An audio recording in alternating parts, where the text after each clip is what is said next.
called The Power of Zeus.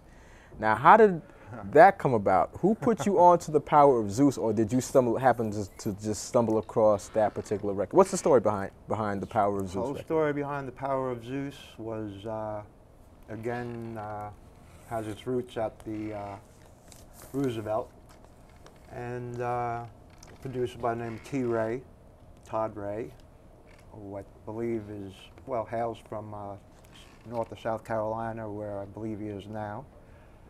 But at the time, he was just a pup, up-and-coming producer with a lot of talent, and he kind of turned me on to, I had no idea what sampling was at this time, even though I was selling a lot of breakbeat albums. And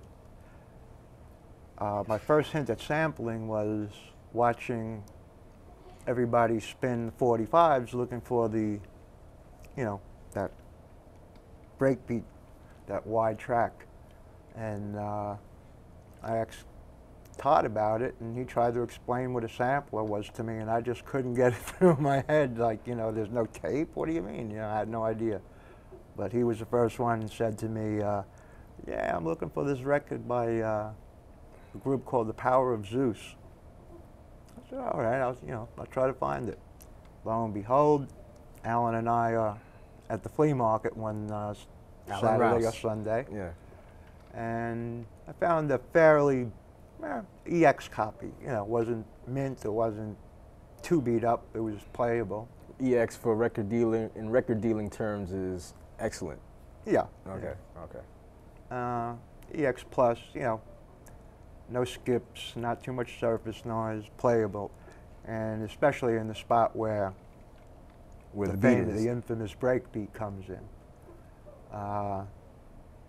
So I picked up that copy for about 50 cents and sold it to T. Ray, kept my promise, and sold him the copy for $35. He was more than happy to get it. And shortly after that, I got in touch with somebody that I knew in Ohio that was liquidating their stock from their shop, and I got a hold of about 10 sealed copies. Yeah, Alan, when Alan Rouse came on the show a couple of months back, when he told me that, I was like, wow, 10 sealed copies of The Power of Zeus record. Yeah, yeah. No cutouts, no drill holes, mint. You've got infinite luck, man. And we had a lot of fun with it that day because we catered to everyone.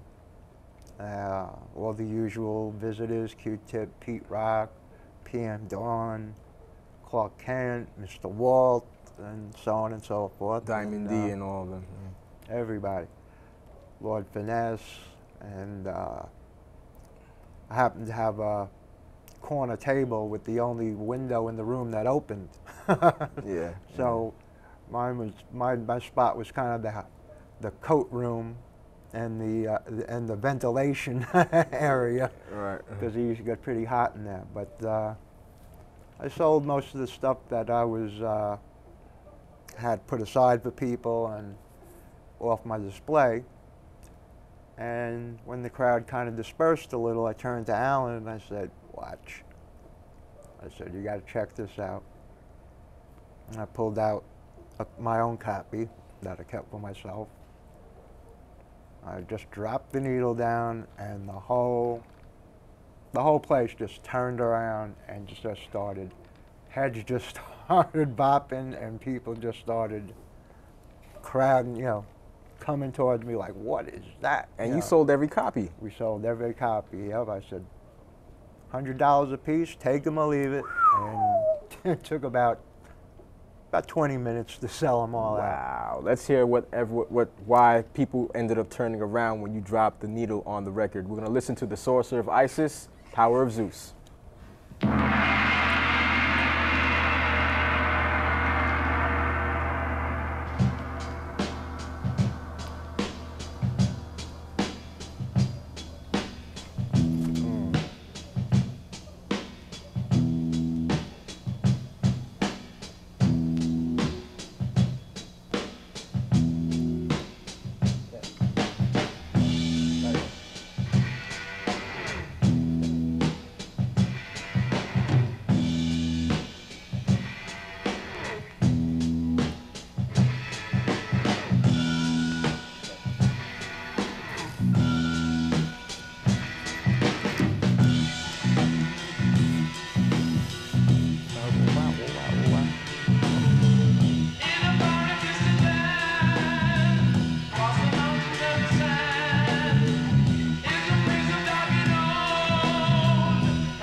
Yes, folks, and that was the infamous Power of Zeus record that Mr. John Carraro is mainly responsible for exposing to the public, to the beat circles, the hip-hop producer circles. Just to add a little bit to the story, I was so consumed by the first copy that I found at the flea market.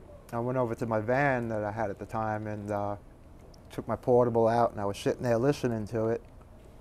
And while I was listening, I got played on and had my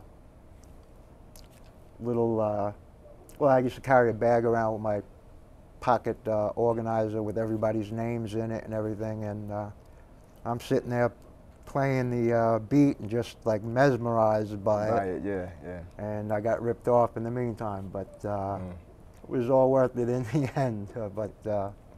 And we're about to go into another record that once again you've helped expose to the public. It's by a Jamaican singer by the name of Wayne McGee, and he released an LP in 1970 called The Sounds of Joy. Well, was it officially released? Yeah, yep. Okay, because And, it's been said that there was a fire that burnt all the original copies before the album was released or something? Yeah, it was never really promoted. Most of the copies that were in existence were burned up in the fire along with the masters. Okay. And once again, let's see. We got 2 minutes left. Okay, I forget who asked me for it first, but again, Don Pingree in New Hampshire was the man that found it for me originally and got me a few more copies subsequently, like he did with Hoagie Carmichael's Stark Reality.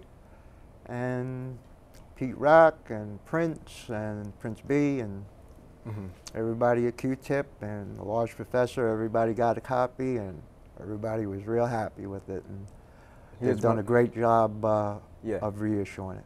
Okay, well here's one of the cuts off the album. This is the song that we're going to take things off with, or take it out with. Here's a rendition of Dirty Funk. This is why people want this record.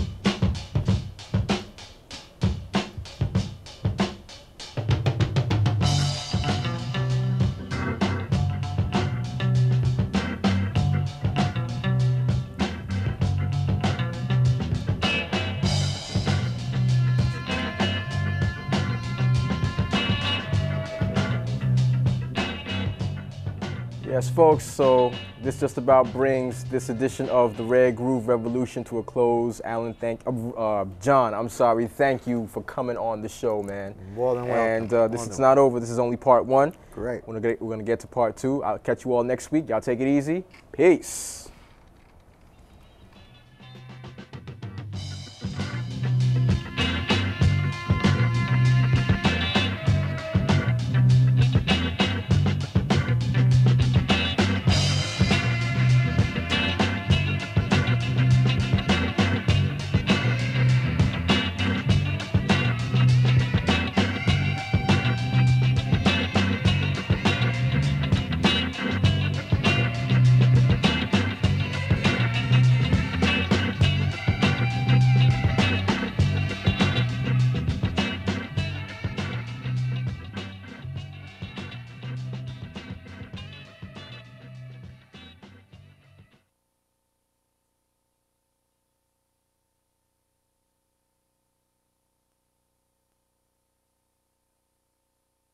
Stuff.